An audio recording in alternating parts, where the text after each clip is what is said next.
Evening போல் செல்வாங்கிட்டு வண்டிக்கு போனது நம்ம ஒரு குட்டியாக ஒரு ஷாப்பிங் போகலாம் அப்படின்னு தாம்பரம் ஜெயச்சந்திரன் தான் வந்திருக்கேன். உள்ளே போனதுமே என்ட்ரன்ஸ்லேயே இந்த கொலு வச்சுருந்தாங்க. பார்க்கவே ரொம்ப அழகாக இருந்தது.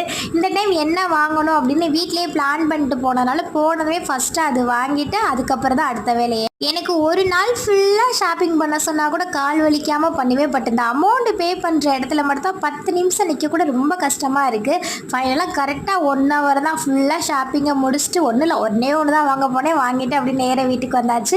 வரும்போதே வீட்டுக்கு வேண்டிய பொருட்கள் கொஞ்சம் வாங்கிட்டே தான் வந்தேன். அப்படியே எனக்கு பிடிக்கும் அப்படின்னு பிச்சி பூவும் செல்வாக்கு பிடிக்கும்னு மல்லிப்பூ வாங்கிட்டு வந்தேன். எல்லாத்தையுமே எடுத்து வச்சுட்டு சாதம் இருந்தது அப்படியே சாப்பிட்டுட்டு பேலன்ஸ் சாப்பாடை தயிர் ஊற்றி வச்சேன். காலையில் கஞ்சி சாப்பிட்டுக்கலாம் அப்படின்னு அப்படியே நைட்டுக்கு சாப்பிட பழம் மட்டும் உரிச்சு வச்சுட்டு கீரை இருந்ததா அதை இப்போவே ஆஞ்சு வச்சிட்டோம்னா காலையில் சமைக்க கொஞ்சம் ஈஸியாக இருக்கும்ல. இதை ஆஞ்சு வச்சுட்டு தூங்க வேண்டியது தான். நம்ம ஃபேமிலியில் லக்ஷ்மி பிரதீப் இவங்களுக்கு இனிய பிறந்தநாள் நல்வாழ்த்துக்கள். எப்போவும் ஹாப்பியாக இருங்க. வீடியோ பிடிச்சதை லைக் பண்ணுங்கள். பாய்.